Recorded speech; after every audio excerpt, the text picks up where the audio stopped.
Bonjour à vous, nous sommes sur le plateau de Victoire Live dans une émission Une génération de femmes 100% féminin. Et aujourd'hui, nous allons participer à ce mouvement qui est Octobre Rose, qui est le mois de la sensibilisation, le mois de la mobilisation et le mois de la prévention.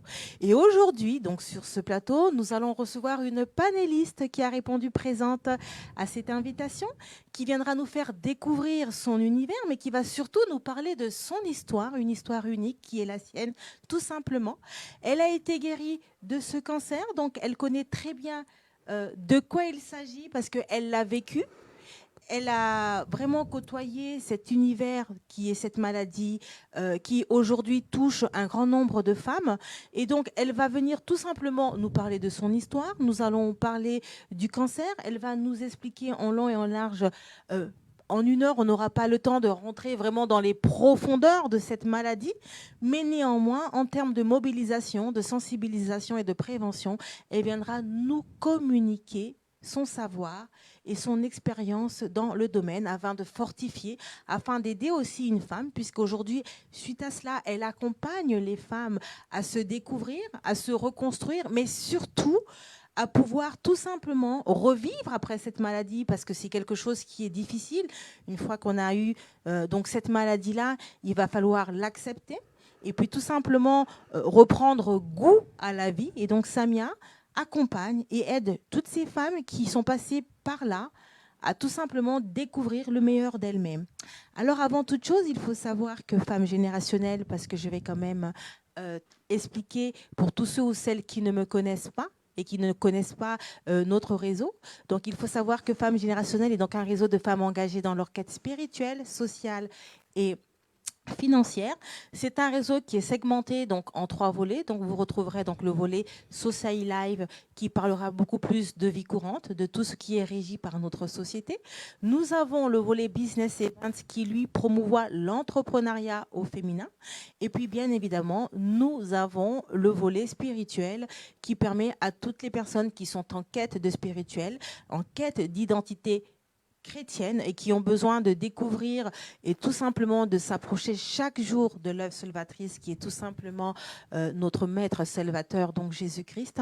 À travers donc ce volet-là, nous avons la possibilité de pouvoir grandir dans notre foi. Mais aujourd'hui, nous allons beaucoup plus te rester donc sur un secteur qui fait partie de notre vie quotidienne, donc le volet Society Live. Et aujourd'hui, sur ce plateau, nous recevons Samia Mekas, qui est là sur ce plateau. Et donc, nous vous avons fait honneur. On est habillés en rose aujourd'hui, parce que c'est le mois d'octobre. C'est cette couleur qui a été choisie pour le cancer, Tout à fait. pour parler du cancer. Donc, Samia, bonjour. Bonjour à toi, Sandrina. Alors, je suis ravie de te recevoir sur ce plateau. Merci infiniment de me recevoir, Sandrina. Voilà, est-ce que tu peux te présenter, nous dire qui tu es? Bien sûr. Donc, bonjour à toutes, bonjour à tous. Merci d'abord à Sandrina de me recevoir sur ce plateau et à Victoire Live. Merci Sandrina, effectivement, d'avoir fait honneur et d'avoir mis cette superbe couleur qui te va à ravir. Merci. Donc, moi, je m'appelle Samia Mekas, je suis sophrologue et j'accompagne les femmes à mieux vivre leur rémission après avoir vécu un cancer du sein. C'est une étape hyper importante et surtout très difficile. Et c'est une étape qu'on en parle très peu, en fait. On se dit, bon, bah, ça y est, on est guéri, on nous a annoncé la rémission, et puis hop, on peut faire notre petit bout de chemin. Sauf que par moment, on est très, très perdu, et donc, du coup, j'interviens. Au-delà de ça, aujourd'hui, on est là pour parler, effectivement, de la sensibilisation, et j'en profite justement pour apporter mon témoignage, en fait. Donc, alors aujourd'hui, sur ce plateau, nous allons découvrir le témoignage de Samia. Mais avant toute chose, on a parlé du rose. Bien alors, sûr. avant de commencer, ça serait peut-être bien qu'on puisse savoir pourquoi c'est une couleur qu'on a choisie pour illustrer le cancer. Est-ce que tu peux nous en dire quelque chose? Alors, la couleur rose, effectivement, a beaucoup de significations. Tout dépend de quoi on parle. En tout cas, on va faire très simple aujourd'hui. C'est que la couleur rose est la couleur de la vie. Donc, quand vous choisissez la vie, finalement, vous choisissez le rose. Et c'est aussi pour ça qu'on a choisi le rose, tout simplement parce que c'est la couleur de la vie. Et donc, on dit oui à la vie. Alors aujourd'hui, on va dire oui à la vie, oui à accepter tout simplement cette existence-là. Oui. Et donc Samia, tu as eu le cancer du sein. Alors je te tutoie Bien parce sûr. que c'est une causerie féminine. On va essayer de casser toutes ces barrières, tous ces protocoles, de permettre en fait à toutes ces femmes de pouvoir se sentir proches de nous aujourd'hui. On va vraiment essayer d'aller briser cela et puis de toucher peut-être la sensibilité d'une femme qui a vécu le cancer ou qui est justement en train de vivre cette maladie-là. Alors toi, tu l'as vécu et aujourd'hui, tu es en rémission. Est-ce que tu peux nous parler de ton histoire? Bien sûr, Sandrina. Merci à toi de m'offrir l'occasion de partager cette histoire. Alors, c'était en 2012, donc il y a maintenant 8 ans. Donc, c'était en mars 2012, en fait. Et je n'avais pas vu de signes, on va dire, extérieurs ou autres. Je n'avais pas fait attention à cela. Et puis, je vais être complètement honnête avec vous. Je n'avais jamais entendu parler du cancer du sein. Très peu et de très loin. C'est-à-dire que pour moi, il ne faisait absolument pas partie de ma vie. Et c'était quelque chose que moi, je ne pouvais pas attraper puisque j'étais loin. Et je pensais à l'époque, justement, qu'on pouvait l'attraper. Enfin, je ne sais pas comment ça s'attrapait. En tout cas, c'était pour moi très énigmatique. Donc, quand on m'a annoncé en fait que j'avais un cancer du sein, c'était parce qu'on m'a retiré en fait une boule. J'avais vraiment au niveau du sein une boule qui avait poussé. Et quand elle a poussé, en fait, vraiment, elle était un petit peu grosse, même énorme. Ça faisait un deuxième sein. Et puis, j'ai été voir le gynéco. On a pris tout de suite rendez-vous. Il me l'a enlevé. Et puis, je devais attendre 15 jours pour la biopsie parce qu'il faut bien comprendre quand même qu'on n'a pas tout de suite les résultats, que des fois, il y a des temps d'attente. Alors, ça peut être très long dans la tête. Moi, personnellement, je n'ai vraiment pas prêté attention. Donc, au bout de 15 jours, le médecin m'a appelé. On a fixé un rendez-vous. Et là, il m'a expliqué que j'avais un cancer. Alors, il faut savoir quelque chose d'extraordinaire, c'est que le corps et la tête se séparent. C'est-à-dire que votre corps, il est bien présent avec le docteur, mais la tête n'est plus là. Vous ne comprenez absolument pas ce qu'il est en train de dire. Donc, moi, j'ai dû m'y reprendre en fait à 3 reprises pour comprendre que j'avais le cancer. Et finalement, donc une fois qu'il y a cette annonce qui est vraiment très importante entre le médecin et vous d'abord, parce que ça, c'est la première annonce, puis il y a la deuxième annonce de vous à votre famille ou à votre entourage proche ou à tous ceux à qui vous devez expliquer en fait que vous êtes atteint du cancer. Ensuite, quand les annonces et on va dire le protocole de courtoisie est fait, il y a ce qu'on appelle le processus médical. Donc on rentre là, en règle générale. Attention, il y a des cancers différents, bien évidemment. Je parle du cancer du sein. Pour moi, il a été hormonal. Il y aura d'autres cancers qui sont génétiques. Il y aura d'autres cancers qui sont différents. Donc on va parler vraiment de celui-là. Et celui-là, en tout cas, il y a un protocole qui est plutôt assez lourd et qui est adapté vraiment pour toutes les femmes. En gros, il y en a qui ont tout et il y en a qui n'ont pas tout, selon comment il est. Et donc moi, en fait, tout de suite, on m'a fait ce qu'on appelle une mastectomie. D'accord ? Donc on a retiré tout le sein. On a aussi la tumorectomie ou la zonoctomie. Enfin, il y a plusieurs noms. La tumorectomie, c'est juste qu'on retire la tumeur et on garde le sein. Donc on retire vraiment que la tumeur. Moi, j'ai subi une mastectomie, donc on a retiré complètement le sein. Donc ça fait très bizarre. Mais ensuite de ça est arrivé le moment de la chimiothérapie. Donc la chimiothérapie où on pense qu'il y a juste la chimiothérapie, mais lors de la chimiothérapie, notre corps est beaucoup fragilisé. Donc oui, la chimiothérapie permet effectivement d'enlever les mauvaises cellules, mais il génère aussi des dégâts sur les bonnes cellules. Donc du coup, on est très affaibli au niveau de l'immunité et donc du coup, on est faible en fait. Et moi, à ce moment-là, je me suis cassé aussi une jambe. Donc, il faut savoir aussi que le cancer du sein n'est pas que le cancer du sein. C'est-à-dire qu'il amène énormément de choses dans votre vie. Par exemple, moi, j'ai eu des amis qui m'ont dit rappelle-nous quand tu seras moins contagieuse. Ouais, bon, le cancer, il faut savoir quand même une chose, c'est que ça ne s'attrape pas. D'accord ? Ensuite, j'ai fait un choix, on va dire, dans mes amis. Je n'ai pas gardé tout le monde. Et puis eux, ils ne m'ont pas gardé non plus, ce qui n'est pas très grave. Parce que quand on a des amis comme ça, finalement, ce n'est pas vraiment des amis. Ensuite, c'est pareil au niveau de la famille. Ça crée aussi des tensions, ça crée des problématiques, ça crée aussi des prises de conscience, en fait, qu'on n'avait pas aussi avant. Au niveau des enfants, ça crée des peurs. Et il y a la peur surtout de la mort. Alors, cette peur de la mort, vous savez, elle est très difficile puisque on y fait face. Moi, je me rappelle qu'en fait, j'y avais pas du tout pensé puisque c'est mon fils à l'âge de 12 ans. Donc, il avait 12 ans. J'ai 2 fils. Je les ai toujours d'ailleurs. Un de 12 ans à l'époque et un de 6 ans. Et qui m'a dit, celui de 12 ans, bon, est-ce que tu vas mourir ? Il m'a posé la question clairement. Voilà. Et là, je l'ai regardé et je lui ai dit, non, c'est pas prévu. Donc, en fait, j'avais déjà mis dans mon corps, en gros, et dans ma tête, que je n'allais pas mourir. Que, t'inquiète pas, je vais rester là et on va faire en sorte de nettoyer tout ça et d'aller très bien. Donc, il y a énormément d'étapes. Il y a aussi l'étape de la perte de cheveux. Alors, ce n'est pas tout, selon justement, encore une fois, ce qu'il y a dans la chimiothérapie, c'est-à-dire la composition qu'il y a dans la chimiothérapie, puisqu'elle est très personnelle. Et donc, moi, j'ai perdu mes cheveux. Et donc, c'est à ce moment-là que, là, vraiment, ma famille et moi, on s'est rendu compte que j'étais malade. C'est comme ça. C'est à ce moment-là que, là, j'ai dit, ah oui, je suis malade. Donc en fait, tu as commencé à te rendre compte que tu étais malade que lorsque tu as perdu tes cheveux. Oui, Donc avant la perte de cheveux, selon ton expérience à toi, bien oui, bien sûr. évidemment, hein, pendant tous les protocoles et les différentes périodes que tu as vécues, à ce moment-là, tu ne réalisais pas encore que tu étais atteinte de cette maladie? En fait, à l'annonce du médecin qui m'a expliqué que j'avais un cancer, pour moi, ça signifiait absolument rien. Moi, dans ma tête, je me disais, bah, c'est pas compliqué, j'ai un cancer, ça va être vite fait, on va m'opérer, puis c'est fini. J'avais pas compris en fait tout le processus qu'il y avait derrière en réalité. Mais est-ce que à ce moment-là, pour ces femmes, parce que au moment où tu pars voir le médecin, c'est parce que tu constates que tu as une boule. Oui, tout à fait, oui. Donc ça veut dire que, est-ce que pendant le moment où tu avais cette boule-là, est-ce que tu étais en souffrance? Quand je parle de souffrance, je parle de souffrance physique, hein, Bien avant sûr. de parler de la souffrance mentale. Alors, Puisque mentale, tu ne te doutais pas que tu étais malade. non. Alors franchement, honnêtement, moi je pensais que c'était juste un kyste, une boule ou quelque chose comme ça, là, qui servait à rien. On allait me l'enlever, puis c'était fini, hein. Moi, j'allais rentrer chez moi. J'avais déjà réservé un voyage au ski avec mes enfants. Donc j'étais loin de la maladie, vraiment, hein.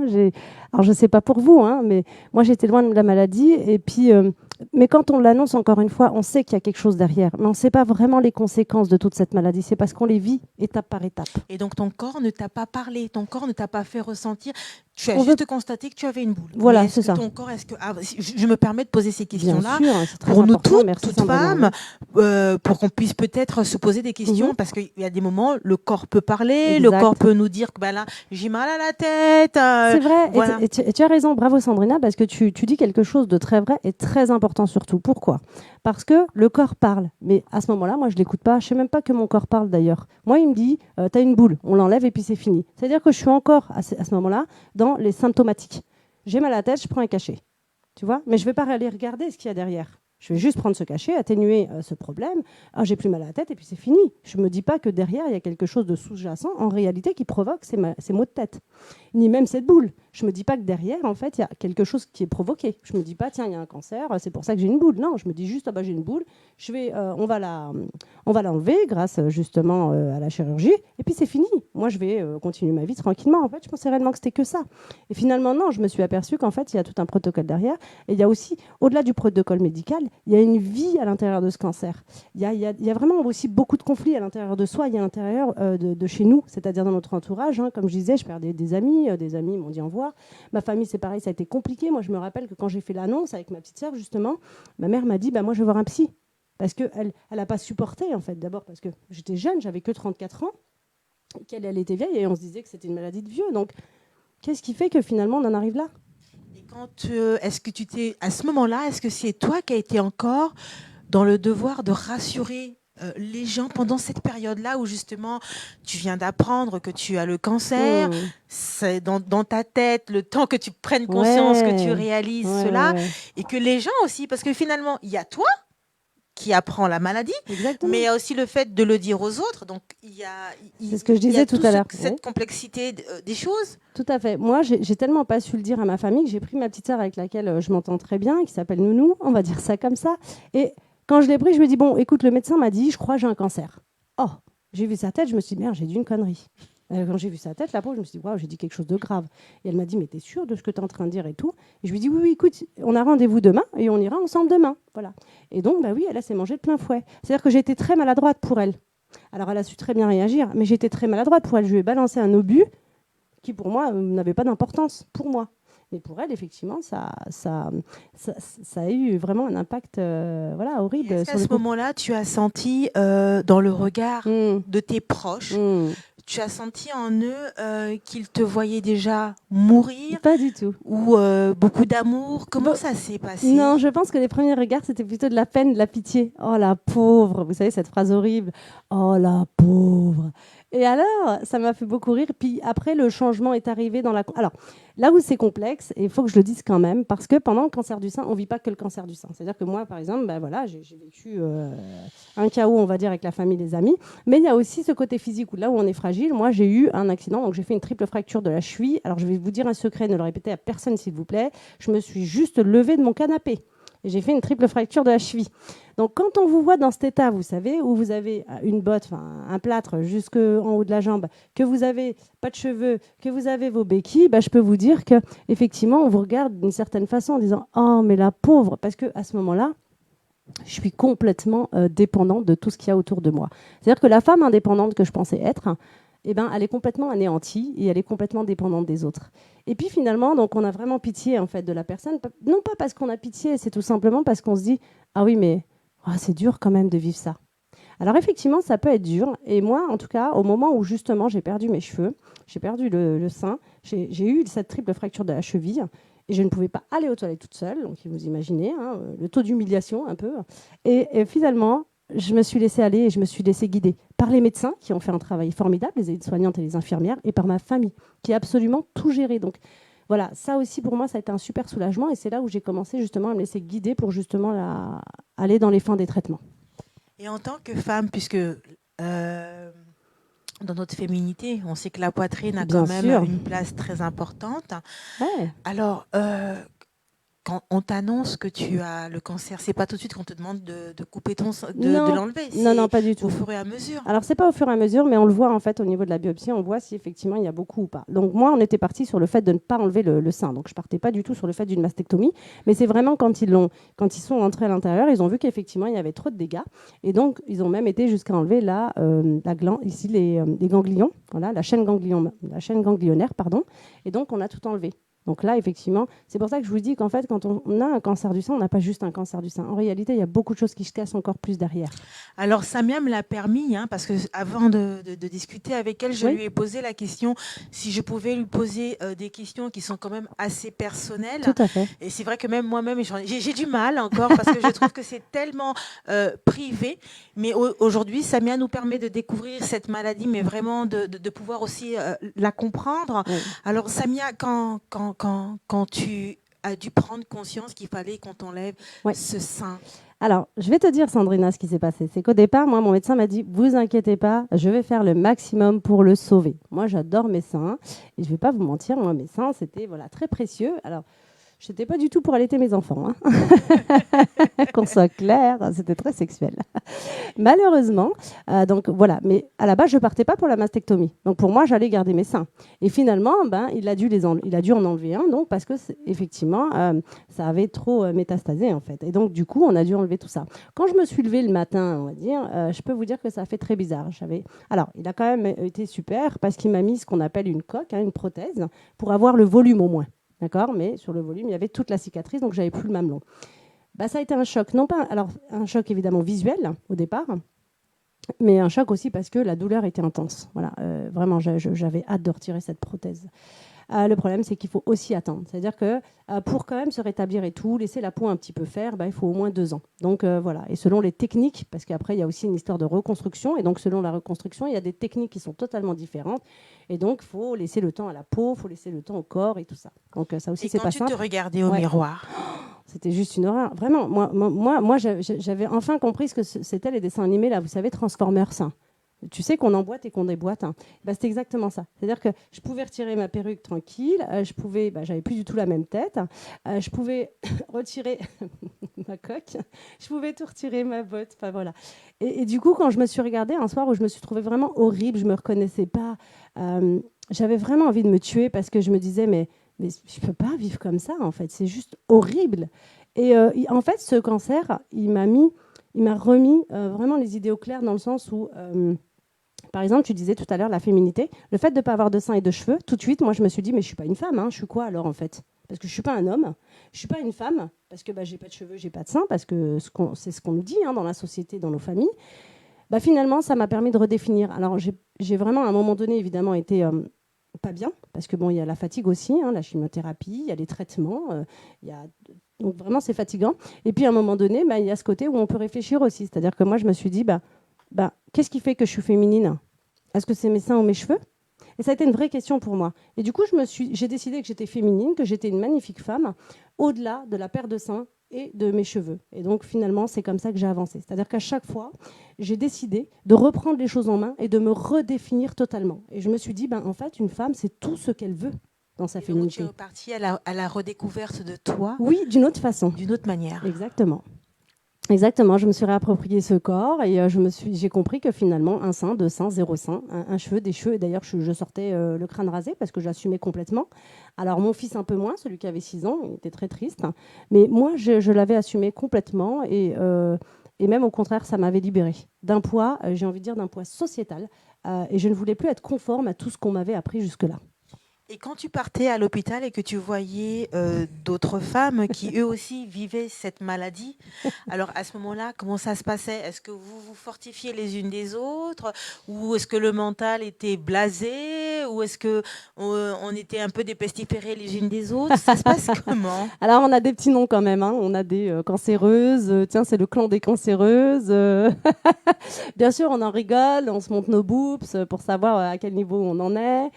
Pour la reconstruction, c'est très important aussi. Moi, je sais que j'ai été voir d'autres femmes qui m'ont dit, bah, regarde, voilà ce que ça donne cette technique-là, voilà ce que ça donne l'autre technique. Vraiment, donc, on est assez ouverte entre nous hein, la plupart du temps.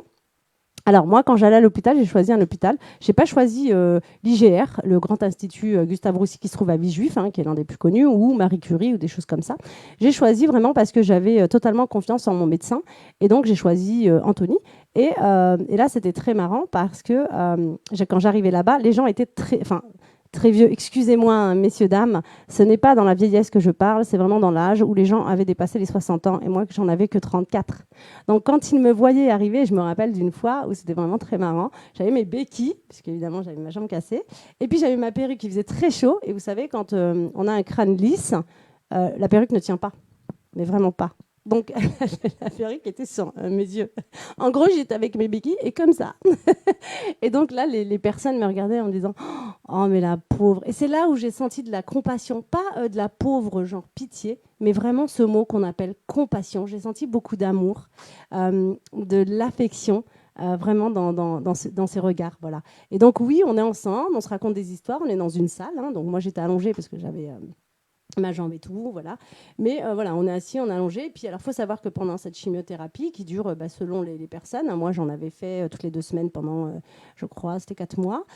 Et donc du coup, non, pas 4 mois, non, je sais plus. Bon, je sais plus exactement, mais en tout cas, voilà, on fait ces chimiothérapies. Il faut savoir que ça peut être très long. Moi, ma première chimiothérapie, j'étais arrivée à 9h, j'étais ressortie à 17h. Il faut savoir que ça peut être long. Alors, il y en a des plus courtes, hein, mais il faut savoir que ça peut être long et très, très fatigant. On peut aussi, cette chimiothérapie va nous changer aussi de l'intérieur. Hein. Elle va faire bouger un peu notre structure et donc on ne va pas avoir de palais, par exemple, ces choses-là, ou alors vraiment des aftes dans la bouche. Enfin, voilà. Il y a beaucoup aussi de dommages collatéraux, j'ai envie de dire, au niveau du corps hein, qui se passent. Et ça, on en parle très peu et pourtant beaucoup de femmes en souffrent. Et c'est aussi ça que je trouve aujourd'hui dommage parce qu'à travers Octobre Rose, c'est vrai qu'on discute effectivement de toutes les femmes qui s'en sortent aujourd'hui et ça, c'est merveilleux et tant mieux. Mais aussi, il faut discuter aussi des problèmes qu'on a à l'intérieur de ce cancer. Voilà. Comme ces choses-là, par exemple. La sexualité, on en parle très peu. Mais franchement, sérieusement. Moi-même, je me suis posé la question, qui aurait envie de faire l'amour avec une femme comme moi au départ? Et puis bon, finalement, les choses ont changé, bien évidemment, mais c'est quand même des questions qu'on se pose. C'est des questions avec lesquelles on est mal. Moi, je me rappelle, je me suis dit, mais qui va coucher avec moi? Ça va pas être possible. Même moi, j'aurais pas voulu coucher avec moi. Tellement je me trouvais pas bien. Et puis bon, finalement, petit à petit, voilà, j'ai réussi à me réapproprier cette image, ce corps et tout, et à me dire, ah, mais c'est OK, et finalement, c'est moi-même qui ai choisi les personnes avec qui je voulais. Mais c'est aussi compliqué, c'est-à-dire que l'homme a peut-être du mal parce que il vous regarde et vous êtes totalement différente. Il faut aussi que lui il prenne ce temps, en tout cas pour vous redécouvrir, j'ai envie de dire. Donc c'est pas simple. Des fois aussi, il a des mots maladroits qui pour lui sont très dans l'humour, voilà, et vous dit ah ouais mais sans ça. Hein. Et puis voilà, vous savez les petites blagues que pour lui et pour nous ça peut toucher. Bon, alors l'idée c'est que c'est pas simple hein, par rapport à ça, mais le tout c'est pour moi la discussion. Et puis l'humour, parce que effectivement, moi, par exemple, quand j'avais pas, donc une fois que j'avais enlevé ma coque, j'avais pas de sein du tout. Et je me suis pas cassé la tête, j'ai pris une paire de chaussettes et puis je l'ai mis. Vous voyez donc, il faut trouver aussi de l'humour à tout ce qu'on fait. Pour les perruques, voilà, je me suis dit, écoute, j'ai jamais été blonde, rousse, tout ça et tout, brune, cheveux courts, cheveux longs, j'ai jamais eu ça. Et je me suis offert cette opportunité, voilà, de changer de perruque et de m'éclater. Donc, en fait, il faut trouver des force, points, oui, la force de parce pouvoir... que c'est le côté très positif de notre esprit qui va faire qu'à un moment donné, on va être plus plus dans le « oh la pauvre, la victimisation, mais tu te rends compte, j'ai un cancer, oh là là, tu te rends compte, je vais mourir », mais plutôt de se dire « ok, qu'est-ce que je peux en faire moi de celui-là ? Qu'est-ce que je peux en faire ?» Et c'est comme ça que j'ai avancé, c'est-à-dire que je l'ai pris par la main et on s'est dit ensemble « ok, on va cohabiter toi et moi ». Et c'est là que j'ai réalisé qu'en fait on n'attrapait pas le cancer, mais qu'on le développait à l'intérieur de soi, que c'était pas un truc qui me tombait sur la tête, pas du tout, que c'était un truc qui arrivait de l'intérieur. Et bien tout ça pour justement parce que y a plein de choses qui ne vont pas dans notre vie, mais qu'on se tait, on se dit pas, et puis qu'à un moment donné, notre corps réagit. Et c'est là où tu parles très bien, Sandrina, c'est que tu dis, mais est-ce que ton corps ne parle pas ? Bah si. En fait, au moment où il développe ce cancer du sein, ton corps, c'est que justement, il est en train de te dire que ta vie n'est pas la bonne en fait. Tu prends pas un bon chemin pour ta vie, et que finalement tu n'es pas en adéquation avec toi-même, que finalement tu as tout coupé, c'est-à-dire que tu es resté dans la tête, mais tu n'as pas écouté le reste, tu n'as pas harmonisé ton esprit et ton corps, tes émotions et ton cœur, et que finalement, ce cancer, il est là pour te donner un message. Alors évidemment, c'est simple maintenant pour moi de le dire, hein. Ça, c'est très très simple, mais ça n'a pas été ça pendant longtemps. Et c'est pour ça que je reviens vraiment aux dommages, on va dire, collatéraux de ce que peut provoquer ce cancer du sein, cette douleur et cette souffrance, cette solitude aussi. Et le fait, évidemment, qu'au départ, quand on a développé ce cancer, en fait, on est traité, évidemment, avec les médecins, avec la famille, avec ça, c'est le secteur médical. Tout à fait. Très bien, et jusque-là, tout va bien. Normalement, on est bien traité. On est quand même dans un pays où on est assez ouvert par rapport à ça. Et aujourd'hui, d'ailleurs, je respecte beaucoup les hôpitaux parce qu'ils mettent en place des médecines alternatives, donc des médecines douces, avec la sophrologie, avec les méditations, avec des choses comme ça, assez simples, qui vont permettre d'aider justement pour la gestion des douleurs. Parce que le cancer est très mental aussi. Alors, au-delà de la mentalité, en fait, il est dans le corps. Et donc, du coup, si on pense tout le temps qu'on est malade, si on pense tout le temps que ça fait mal, si on pense tout le temps que oh là là là, ça va pas, effectivement, ça génère effectivement des complications dans le corps. Oui, effectivement. Donc, l'idée, c'est d'aider justement à faire cette gestion des douleurs, parce qu'il y a des douleurs, il ne faut pas non plus se leurrer. Moi, aujourd'hui, ça fait 8 ans, mais je veux dire, je ne vais pas lever mon bras jusqu'en haut ou le tenir pendant très longtemps. J'ai des énormes cicatrices, donc il faut être clair avec ça. Je veux dire, je n'ai pas un corps de bébé tout neuf, j'ai un corps de femme cicatrisée. Bon, je l'assume entièrement aujourd'hui, mais il y a quand même des séquelles. Donc il faut être vraiment au clair avec ça. Donc c'est ça. Et puis alors, il y a une deuxième partie, parce que là, on était sur la partie, effectivement, quand on annonce, quand on vit au niveau médical, que même le médical s'accorde aujourd'hui avec les médecines alternatives, et c'est très bien, pour pouvoir aider justement dans la gestion de la douleur et du stress, parce que le stress aussi engendre beaucoup de problématiques dans le corps. Donc du coup, il aide beaucoup à ça. Mais une fois qu'on a fini et qu'on est en rémission, c'est-à-dire que les traitements sont finis, les traitements les plus lourds, chimiothérapie, radiothérapie, mastectomie, tumorectomie et tout, et là, on vous dit, vous êtes en rémission. Du coup, on va revoir le médecin ou l'oncologue 6 mois ou 1 an après seulement. C'est-à-dire qu'entre-temps, qu'est-ce qu'on fait ? On a peur de la récidive. La moindre douleur en fait au niveau du corps, on se dit oui, mais ça se trouve peut-être j'ai récidivé, ça se trouve ceci. Alors on a énormément de questions, et c'est là où j'interviens justement, c'est de l'après, puisqu'on a l'impression effectivement de cet abandon. Une fois qu'on a eu ce protocole qui nous a duré presque entre 9 et 11 mois, et on est resté justement dans ces hôpitaux, nos rendez-vous étaient ponctués, donc du coup on était pris en main, on se sentait vraiment bien, voilà. Puis une fois passé ça, qu'est-ce qu'on fait ? Et à ce moment-là, il faut réapprendre à vivre. Exactement. Et c'est là justement où c'est important de réapprendre à vivre, de se réapproprier ce corps, de reprendre estime en soi et de surtout penser positive. Parce que si tu restes tout le temps dans la maladie, tu vas être malade tout le temps. Et c'est comme ça que je me suis réapproprié ma guérison. J'ai osé dire à un moment donné, ça suffit. Je ne vais pas vivre dans la maladie toute ma vie ou avoir cette épée Damoclès sur ma tête en me disant oui, mais tu te rends compte, je peux récidiver. J'ai vraiment arrêté de penser à ça et me dire ça suffit, c'est moi qui décide. Alors, je sais pas, pardon Sandrina. Non, je voulais tout simplement poser la question pendant que tu étais dans ces émotions, dans ces états-là, ça n'empêchait pas que tu allais toujours suivre quand même ton traitement. Toujours. J'ai gardé mon traitement, j'ai fait tout ce qu'il fallait, la chimiothérapie, la radiothérapie, et nous sommes arrivés au dernier médicament qu'on appelle aujourd'hui l'hormonothérapie. D'accord ? Donc c'est un médicament, un traitement. En fait, c'est une espèce de petite chimiothérapie qu'on prend chaque jour. C'est un médicament qu'on avale. Selon les personnes, ménopausées ou pas ménopausées, le nom change. D'accord ? Et donc l'idée, c'est justement d'éviter la récidive. Et moi, je l'ai pris ce médicament pendant 2 mois. Mais pendant 2 mois, ça a été atroce. J'ai eu des douleurs aux os, j'ai eu comment on appelle ça là, des humeurs horribles. Ça veut dire que d'une seconde à l'autre, j'étais heureuse, et puis d'une seconde à l'autre, je pleurais. Il faut le dire. Donc ça veut dire qu'il y a un changement d'humeur pendant les traitements. Et bien sûr, on change totalement. Donc pendant cette hormonothérapie, mon corps était complètement sec. Enfin, c'était juste une horreur. Et puis à un moment donné, je me suis dit, ok, je me suis posé vraiment cette question. Alors attention, je ne dis pas que c'est ça qu'il faut faire. Je ne suis pas du tout là-dedans, je ne suis pas non plus contre les médicaments. Au contraire, prenez-les. Moi, ça m'a vraiment beaucoup aidé et sauvé même, hein, j'ai envie de dire. Mais à ce moment-là, mon corps n'en avait plus envie. C'est-à-dire que moi, rien que le fait de voir ce médicament, pratiquement, je vomissais. Et je me suis dit, ok, je vais arrêter et donc je ne vais plus le prendre. Et là, le médecin, évidemment, m'a regardé en me disant, mais vous savez, vous pouvez peut-être récidiver, et puis alors là, ça peut être. Et puis, bon, bah, évidemment, les inquiétudes, et encore heureusement, mon médecin m'avertissait de tout ça. Mais j'ai pris cette décision très forte. Et à partir de ce moment-là, effectivement, j'ai ponctué ma vie différemment, c'est-à-dire que je me suis aidée par d'autres moyens. J'ai commencé par savoir ce que voulait dire ce cancer. Parce qu'à 34 ans, avoir un cancer du sein, il y a 8 ans, ce n'était pas commun. Alors, il y avait des personnes, effectivement, mais ce n'était pas commun.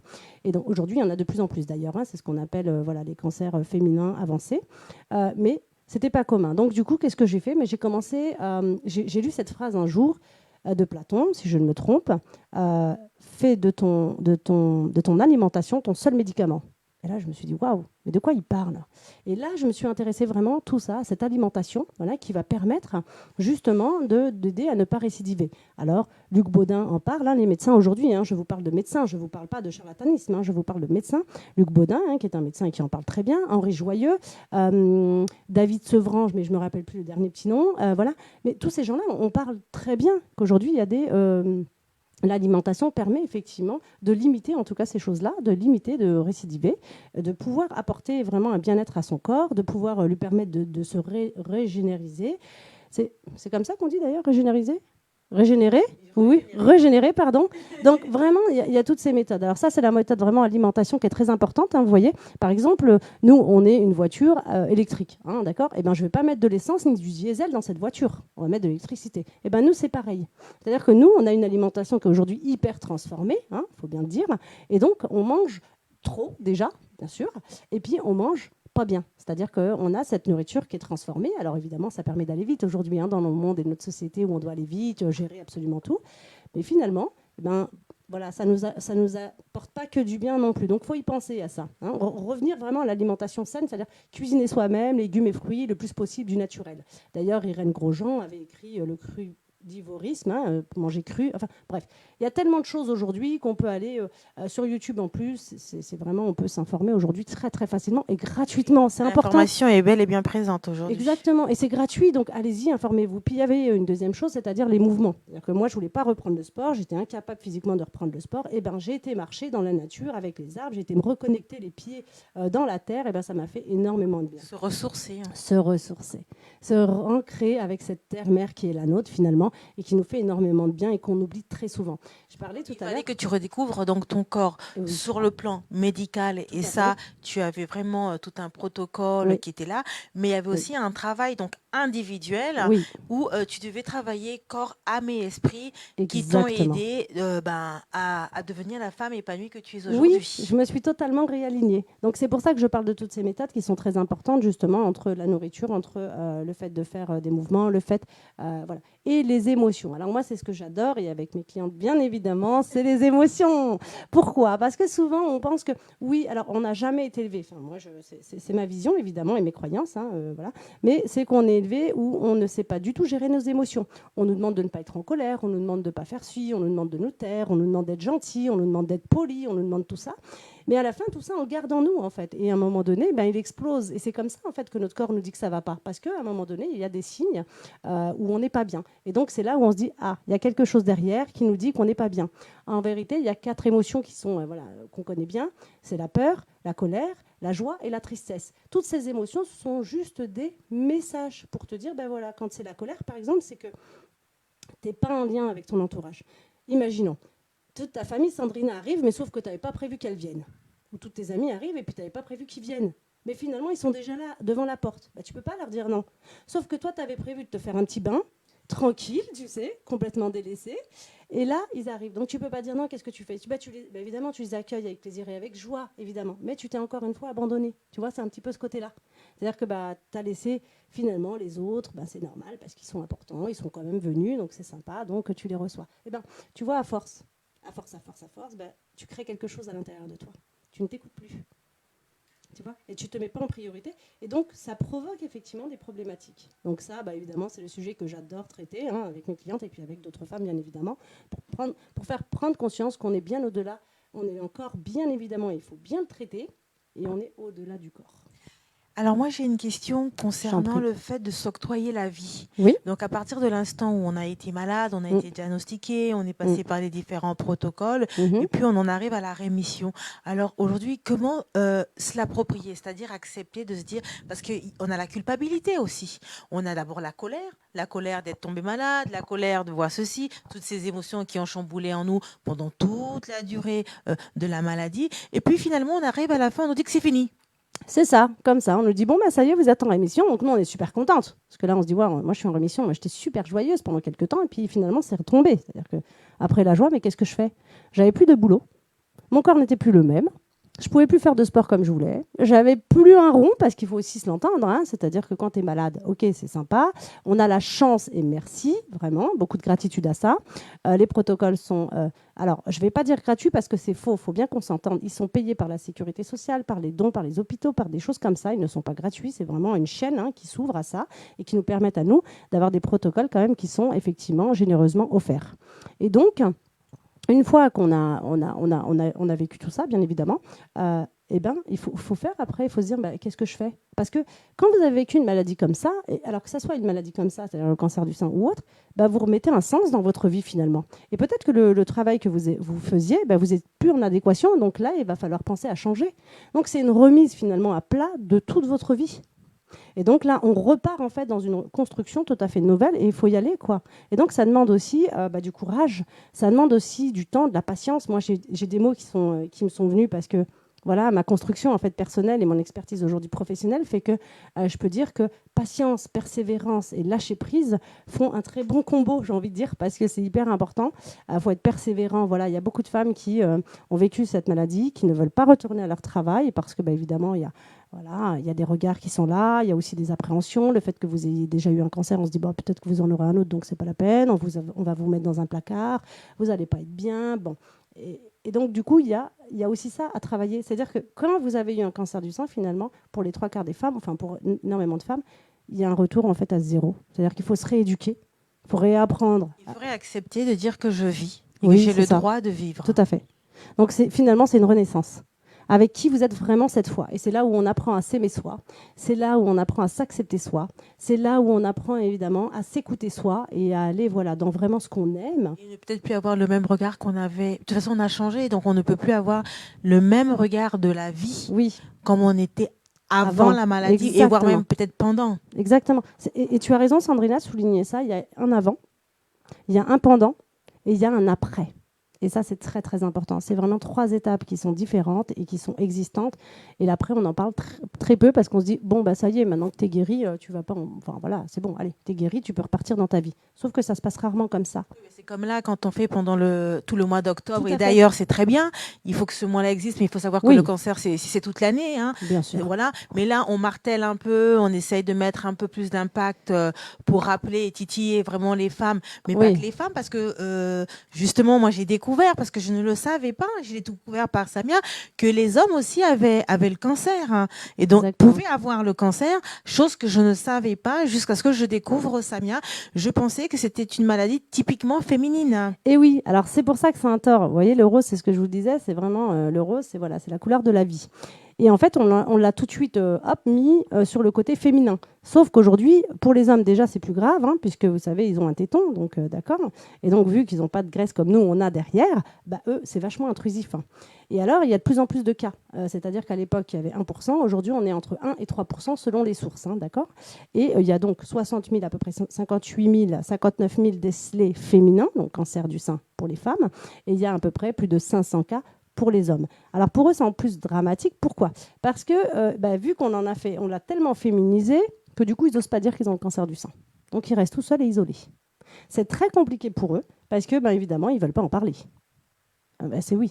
Et donc, il y a la honte. Exactement, cette culpabilité. Déjà que la maladie, on l'a déjà, même quand on est femme. Ouais. Alors eux, ils doivent porter le double poids entre la notion de la féminité. Ah oui, c'est beaucoup de remise en question. Beaucoup de remise en question.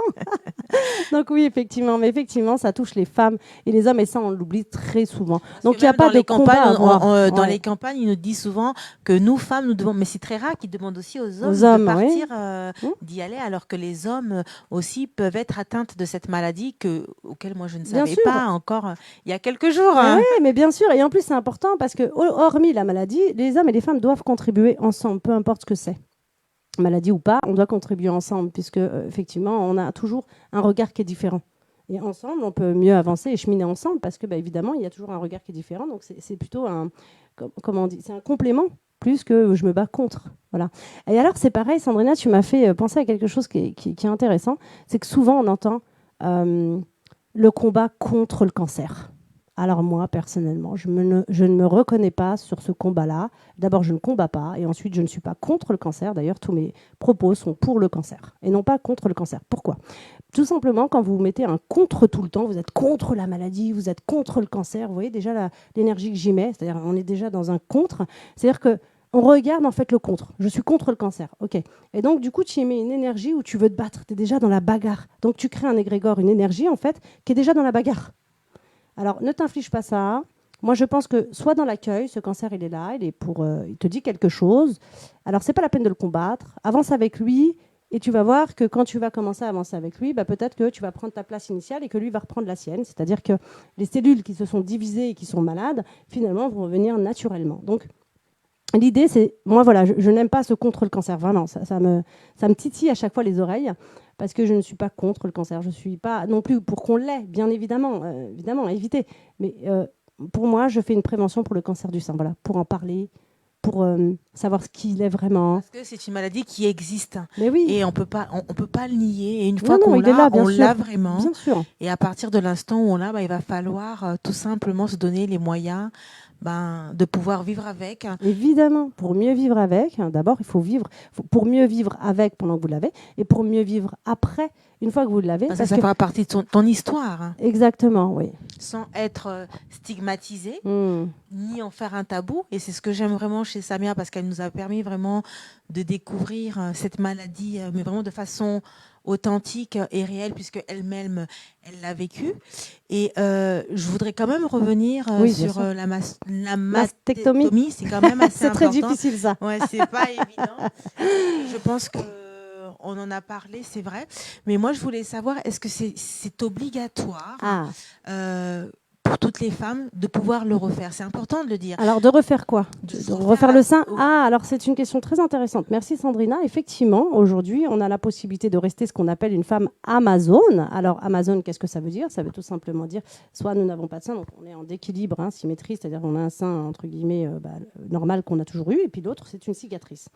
Ou, carrément, on a dû avoir les deux seins coupés, donc on a deux belles cicatrices. Donc chacun après le reconstruit ou pas. Mais en règle générale, quand les femmes ont décidé d'être Amazone, elles restent donc sans reconstruction. Donc en fait, il faut savoir que la reconstruction, c'est une possibilité et non une obligation. Et est-ce que la reconstruction, c'est un besoin? Ou est-ce que finalement, en fait, j'ai pas envie d'influencer ou de donner une opinion quelconque, parce que finalement chacun est libre, c'est pas évident. Mais ce que je voulais savoir, c'est que toi, tu as ressenti le besoin de le faire. Alors, merci Sandrina de poser la question encore une fois. Ça a été par étapes. C'est-à-dire qu'au départ, alors là, même pas en rêve, je n'avais pas de sein. Pour moi, c'était juste pas possible. Et finalement, la vie, elle m'a apporté un petit cadeau, c'est-à-dire que elle a fait en sorte que j'ai pas de sein. Donc du coup, je suis restée sans sein. Donc dès le départ, moi je voulais une reconstruction, je voulais avoir des seins, je voulais être normale entre guillemets, dans la normalité. Finalement, ça n'a pas pu. Donc j'ai fait ce qu'on appelle une SGAP, c'est-à-dire c'est une technique en fait pour se faire reconstruire. Alors la SGAP, c'est très peu fait ici en France, mais c'est fait en tout cas à Georges Pompidou, pardon. Et donc du coup la SGAP en fait permet de prendre un lambeau de graisse ici avec des nerfs pour le mettre au niveau du sein. D'accord ? Et donc moi, ça n'a pas fonctionné malheureusement. Donc le lambeau n'a pas tenu et donc du coup, je suis devenue cette femme Amazone. Et puis, vraiment, j'ai mis 2 ans psychologiquement à m'en remettre, hein, vraiment, parce que au départ, moi, j'étais dans l'optique de, bah, ça y est, c'est fait, je vais pouvoir passer à autre chose, je vais pouvoir vivre ma vie tranquille de femme et tout. Et finalement, ça s'est pas passé comme ça, donc ça n'a pas fonctionné. Et là, j'ai su ce que c'était qu'une Amazone, finalement, de vivre sans ce sein, sans ces soutiens-gorge, vous savez, qu'on achète un peu partout et que nous, on n'a pas le droit parce que, bah, évidemment, on a soi-disant les médicales, donc on a des soutiens-gorge médicalisés. Alors ça, c'est pareil, j'en avais fait un petit... une petite révolution à l'époque, puisque j'avais créé une association qui s'appelait Belle Dessous. Et donc, celle-ci permettait de récupérer les anciens soutiens-gorge, de les customiser et de les réadapter à la nouvelle femme qu'on était. Donc, je trouvais que c'était très joli. Et donc, du coup, moi, sur le coup, je ne voulais pas rester comme ça. Mais il fallait que j'attende parce qu'évidemment, ma peau n'était pas cicatrisée. Et c'est devenu après. C'est-à-dire que après, en fait, je n'avais plus du tout envie de me faire reconstruire. Donc, c'est vraiment par étapes. Et on pense qu'on en a besoin parce qu'on a ces croyances-là qui disent que sinon, on n'est pas une femme. Qui dit que sinon on ne peut pas reprendre le cours de notre vie naturellement, qui dit qu'en fin de compte, si on en remet un, voilà, comme ça on sera tranquille. Et ça, c'est la liberté de chacun. Là, c'est vraiment... Totalement. C'est pas une question de se dire d'incriminer celle qui ne veut pas le faire ou pas. Là, c'est vraiment en fonction de chacun de nous. Exactement. Celles qui ont besoin d'avoir leur poitrine et qui en ont besoin, ou celles aussi qui vont assumer tout simplement. Il y en a d'autres aussi qui veulent volontairement garder cette cicatrice-là pour se souvenir. Donc ça, c'est vraiment libre à chacun. Même pas pour se souvenir, c'est juste que voilà, pour elle, ça lui convient comme ça dans ce nouveau corps et qu'elle l'a totalement adapté et que finalement, ça lui rappelle la nouvelle femme qu'elle est, tout simplement. Voilà. Et Samia, moi, je voulais te poser la question, toi qui l'as fait, parce qu'elle me l'a autorisé, parce que c'est quand même des questions assez personnelles. Alors, une fois qu'on a refait ce sein, alors est-ce qu'on peut le comparer? Alors, c'est une très bonne question, merci Sandrina. On en rigole et on essaye vraiment d'en rire pour rester assez positif. De toute façon, vaut mieux. Mais il faut qu'on en parle sans tabou, c'est important. Oui, et c'est ça aussi par les cancers autrement, c'est justement en discuter avec vraiment toutes ces causes, tous ces effets et tous les moments qu'on peut passer. Alors moi, je vais te raconter, c'est que quand j'ai vu mon médecin et que je lui dis oui, mais attendez, vous allez me refaire mon sein, donc ça va, je vais être bien, il va être comme avant. Il m'a regardé en me disant... Oh là là, je crois qu'elle ne comprend pas en fait ce qui va se passer derrière. Moi, je ne comprenais jamais, vous savez, les trucs de derrière. Et puis finalement, donc moi, je pensais qu'en ayant un sein, ça y est, j'allais avoir de sein normal, naturel, tout ça, quoi. Enfin, voilà, j'allais pouvoir me toucher, me toucher le téton, tout ça et tout. Alors non, c'est pas vrai, en fait. Même dans la reconstruction, c'est complètement autre chose. Vous avez plusieurs méthodes, encore une fois. Vous avez des SGAP, des DIEP, enfin voilà. Selon la méthode qu'on utilise, c'est plus ou moins naturel. C'est de la graisse qui est prélevée ici pour la mettre ici, soit ici pour la mettre ici, soit ici pour la mettre ici. Et moi, j'ai fait ma dernière technique qui a fonctionné, j'ai fait celle de derrière, c'est-à-dire le grand dorsal. Et donc, on prend au niveau du dos, et on ramène ça ici. Voilà. Et puis, pour faire du volume, comme l'autre, on a dû mettre une prothèse. Bon, c'est plus du tout pareil. Je veux dire, au niveau de la sensation, c'est plus du tout pareil. La sensation, elle est moindre. Et puis, honnêtement, je n'ai pas voulu aller jusqu'au bout. C'est-à-dire, au bout de quelques mois, vous allez poser un mamelon. Alors, pareil, pour le mamelon, il y a une construction qui se fait totalement différente selon ce qu'on a envie. Il peut y avoir cette reconstruction avec les tatouages. On peut faire des jolis dessins. On peut, avec un tatouage au niveau du téton, on peut aujourd'hui avoir des petits... alors, Pink Perfect le fait très bien, c'est-à-dire un faux téton qu'on peut coller. On peut se faire prendre un bout de tissu dans un endroit du corps pour refaire un téton. Mais c'est qu'une apparence. C'est vraiment pour avoir un volume, effectivement, un téton. Mais ça n'aura plus jamais la même sensation du. Vous voyez, j'ai du mal. C'est vrai, vous voyez, ça reste quand même assez très intime, perturbant, mais on n'aura plus jamais la même sensation. Donc, c'est-à-dire que ça ne pourra plus être... C'est très rare, vraiment. On ne peut plus allaiter, c'est ça quand on ne peut plus allaiter. C'est plus compliqué, là. Ce n'est plus un attraillement sexuel. Disons que moi, par exemple, pour vous donner une idée, quand mon chéri me touche, moi, je lui dis, il me le dit. C'est-à-dire qu'il me dit, je te touche là. Parce que sinon, je ne le sens pas plus que ça. Ouais. Donc, après, ça peut être aussi un jeu. Alors, je vous dis ça comme ça, c'est pas du tout pervers ni rien, mais ça peut être aussi un jeu, en fait. C'est-à-dire donc, ça peut être attrayant pour l'homme, parce que lui, l'homme ne se rend pas compte.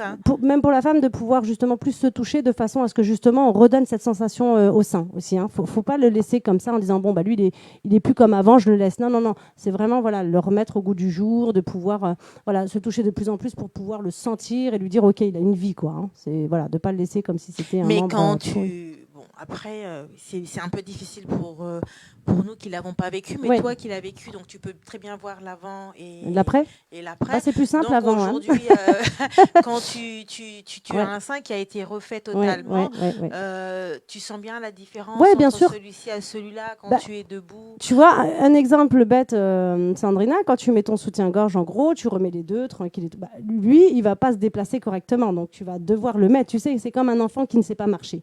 En gros, tu vas le poser quelque part et puis il va se poser. Sauf que si tu veux qu'il se mette droit et tout, bah, il va falloir que tu le mettes droit, que tu le touches, que tu le fasses. Et sur ce sein-là, si quelqu'un vient et par exemple, Mm. ou non, même pas quelqu'un, même toi-même, tu te cognes. Oui, parce que bon, j'allais dire quelqu'un te gifler. Non, imaginons, Si, tu si, sais, ça arrive. Tu as tout à fait tu raison. passes, tu sais, même dans Ouais, un ouais. train, et puis on se cogne souvent, Ouais, nous les ouais, femmes. ouais.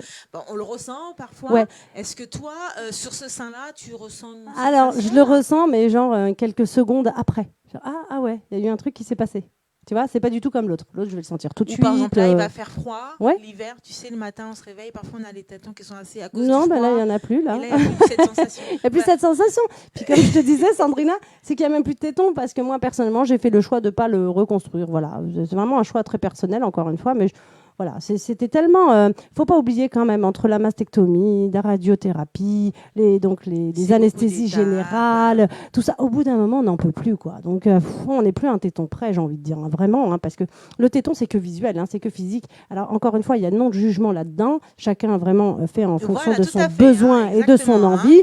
Mais moi, personnellement, j'ai stoppé tout et je me suis dit, moi, je suis magnifique comme je suis et je reste magnifique. Je vais à la Je me suis piscine, je attardée vais dessus partout. tout simplement parce que je voulais qu'on découvre bien quand sûr. même cet univers-là. On a quand même une personne qui a la capacité d'en parler sans Oui. tabou, parce que ce sont des questions qu'on n'ose pas demander, Non, parce c'est que vrai. autour de nous, on a des personnes qui Ouais. ont cette maladie-là et finalement, on ne sait pas ce qu'elles vivent parce qu'on ne veut pas leur poser ces questions-là. Ouais. Même moi, quand j'étais avec Samia, Ouais. j'ai tourné mes mots et même là encore, je les tourne encore parce que je sais que c'est pas évident, que c'est pas facile. Ouais. Et Samia, vraiment, c'est une personne qui en parle vraiment sans tabou, Ouais. qui parle vraiment de toutes les étapes qu'elle a pu vivre concernant cette maladie-là. Et c'est vrai qu'on pourrait en parler pendant des Oui, heures oui, et oui. des jours et ainsi de suite. Et que là, malheureusement, en une heure, on peut vraiment pas tout parler. Donc, on essaye un peu de tout survoler. Oui. Mais aujourd'hui, il faut savoir que Samia donc, accompagne toutes ces femmes qui ont été en rémission. Mais elle vient aussi, comme elle a dit, en prévention. Et elle a aussi vraiment quelque chose d'important, c'est qu'aujourd'hui, elle veut vraiment nous montrer une autre façon d'aborder ce cancer, finalement, et de nous parler du corps, de l'âme, de l'esprit, Oui. de l'alimentation, du sport, de pouvoir tout simplement prendre un rendez-vous particulier avec soi, de savoir Oui. quels sont les mots, parce que c'est ce qu'elle aime souvent dire, quels sont les mots qu'il faut mettre aux mots, donc mots M-O-A-U-X, toutes ces choses-là. Et donc aujourd'hui, Samia, si aujourd'hui tu devais là nous parler à toutes ces femmes, à nous parler à nous toutes, celles qui l'ont, celles qui ne l'auront peut-être jamais, Tant mais mieux. et tant mieux. Mais il y aura certainement une copine, Oui. une collègue, quelqu'un autour de nous. Qu'est-ce que tu peux nous dire? Alors, j'ai beaucoup de choses à dire sur ça, mais on va choisir quand même quelques éléments principaux. Il y a énormément de femmes qui sont des accompagnants d'autres femmes qui sont en train de vivre le cancer. On va prendre un exemple. Une maman a un cancer et puis la fille qui est assez âgée, 20 ans, 30 ans, et qui fait appel à moi en demandant souvent mais comment je peux faire plaisir ou comment je peux aider ma mère à s'en sortir, tout ça, en voulant lui faire des cadeaux, lui acheter des choses. Alors, moi, je vous le dis, le plus simple possible, c'est de parler avec elle. D'accord? Parce qu'elle va avoir des envies et des besoins qui vont être spécifiques. Donc, vous avez envie de lui faire plaisir, bien évidemment, c'est normal, c'est votre maman, vous l'aimez et tout, et c'est profond et c'est normal. Mais croyez-moi, il y a des fois où on a envie juste d'être tranquille. Et donc, il faut savoir aussi accepter ça. C'est-à-dire que voilà, si elle est juste fatiguée et puis qu'elle n'a pas envie de sortir, puis qu'elle n'a pas envie de tout ça, alors laissez-lui faire son bout de chemin. C'est aussi important pour ça. Et puis, il y a une deuxième chose, c'est aussi de prendre sa responsabilité totale. Les médecins vont vous dire des choses. Et oui, ils ont raison, ils sont médecins. Mais attention, vous avez aussi votre mot à dire. Pourquoi je dis ça? Parce que souvent, on se laisse comme ça, diriger, guider par les médecins qui, eux, ont le savoir, d'accord? Et c'est très important. Mais il y a aussi votre responsabilité à vous. Est-ce que vous voulez vraiment continuer ça? Est-ce que vous sentez vraiment que c'est OK pour vous? Il faut aussi se poser la question. C'est-à-dire que se poser la question, c'est aussi prendre sa responsabilité. Vous voyez? Parce que si vous récidivez, parce que si vous avez encore un problème, parce que ça ne sera pas la faute du médecin, ça sera aussi votre responsabilité dans votre vie. Et puis, il y a une troisième chose que j'ai envie de dire et que je dis à toutes mes clientes, c'est quand tu as eu le cancer du sein et que maintenant tu es en rémission, est-ce que tu as changé quelque chose? Parce que c'est ça aussi qui est important. C'est-à-dire que si jusqu'à présent, tu t'es comporté d'une certaine façon, et puis le résultat, ça a été le cancer du sein, ben, il y a un moment donné, il faut que tu changes quelque chose pour éviter justement de la récidive. Moi, c'est exactement ce que j'ai fait, c'est-à-dire que j'ai changé absolument tout pour justement éviter cette récidive. Aujourd'hui, donc ça fait 8 ans, je suis très contente. Et quand je vois le pourcentage de femmes qui, même à cause de grâce à l'hormonothérapie, récidive aussi, eh ben, je me dis, voilà, j'ai fait un très bon choix. Alors, attention, je ne casse la tête à personne par rapport à ça. Chacun ses choix, ça c'est vraiment très important. Mais je pense que la responsabilité vraiment de ses choix est très très importante. Voilà. Alors Samia, une dernière question. Oui, bien sûr. Est-ce que tu as peur De un jour qu'on t'appelle et qu'on te dise que tu as récidivé, que tu as encore le cancer? Je vais récidiver. Parce Voilà, que c'est ça la c'est ça, récidive. Hein. voilà.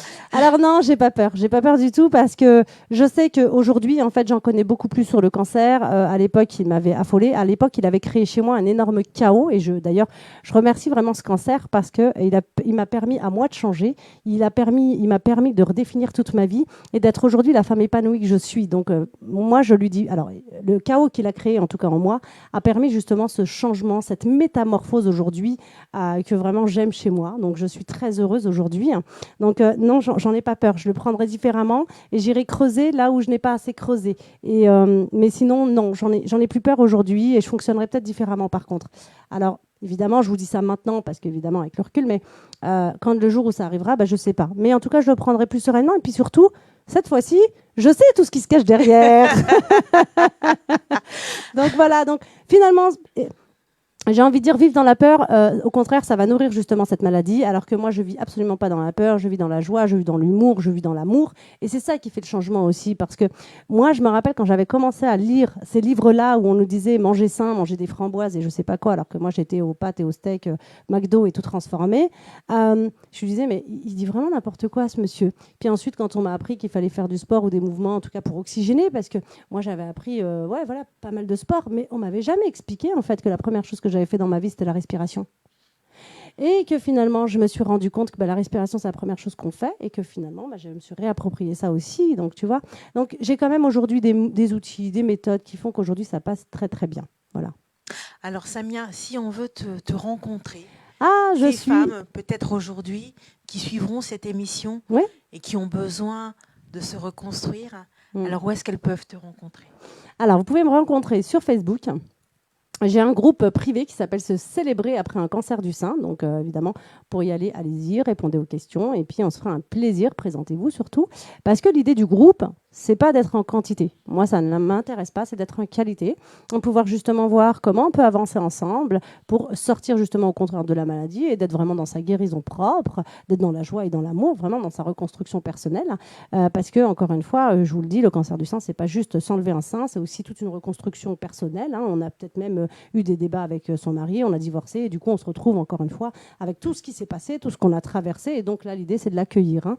Donc, on est aussi là pour ça. Je suis aussi là pour ça. Donc ça, c'est sur le groupe. Vous avez ensuite Instagram et puis vous avez mon site mekassamia.com. Oui, où j'offre d'ailleurs un appel qui s'appelle Appel Clarté pour qu'on puisse justement discuter ensemble pour voir si on peut avancer ensemble. Donc voilà, donc Samia, aujourd'hui, nous l'avons découvert dans son univers. Hein. Comme elle vous l'a dit, donc elle est sophrologue et donc elle accompagne les femmes en rémission, puisque elle-même, elle a été en rémission. Aujourd'hui, elle nous a montré les différentes étapes qui lui ont permis de devenir cette femme pétillante, cette femme qui est remplie de vie et qui dit oui à la vie chaque matin. Carrément, oui. Ah oui. Et cette femme qui m'a donné l'envie de pouvoir faire en sorte que nous puissions tout simplement à notre niveau aborder cette cause-là et pendant tout le mois d'octobre de pouvoir dire à la sensibilisation, à la mobilisation et surtout à la prévention. D'où vous aurez pu voir que tout au long de ce mois, elle sera donc notre ambassadrice. Hein. Elle viendra nous parler du cancer en long et en large parce que là, en 1 heure, on a juste c'est un peu survolé, court, hein, c'est court. On a découvert, elle nous a donné quelques astuces et ainsi de suite. Mais on aura tout le mois d'octobre à travers cette émission, à travers d'autres vidéos où elle nous parlera vraiment beaucoup plus en profondeur de son vécu, de tout ce qu'elle a vécu. Peut-être qu'on refera une autre émission, pourquoi pas. Mhm. Donc, on va voir comment, en tout cas pendant tout le mois d'octobre, ce qui sera faisable. Mais vous pouvez aussi aller la voir donc, dans son groupe, vous pouvez aller aussi sur sa page, où justement là-bas, bah, c'est son domaine, où elle en parle vraiment en long et en large, parce que chez moi, ça sera toujours que quelques petites pincettes. Oui. Alors, n'hésitez surtout pas à aller la rencontrer, aller à la découverte. Vous avez des questions, même en bas de cette vidéo, en bas de ce live, posez-les, donc elle vous répondra. Et puis bien évidemment, quant à moi je vous dis merci, parce que je sais que vous avez été nombreux, et que si cette émission-là, elle est là, c'est parce que vous êtes là, et merci à vous. Merci Samia, parce que tu as répondu présent. Merci de nous avoir fait découvrir le concert autrement. Merci Sandrina. Et à toutes ces femmes qui suivent cette émission-là, je vous invite vous aussi à prendre part, à venir sur le plateau et à nous faire part de votre expertise, pas forcément sur le cancer, hein, ça peut être une autre thématique, ça peut être autre chose, la joie, hein, avec la joie et la bonne humeur, parce que cette tribune-là, elle est faite pour vous donner la parole, pour nous faire découvrir vos talents, vos compétences. Donc voilà. Merci infiniment. Alors, Sandrina. je vous remercie énormément d'être sur ce plateau-là. Et nous étions donc dans une émission, une génération de femmes 100% féminin.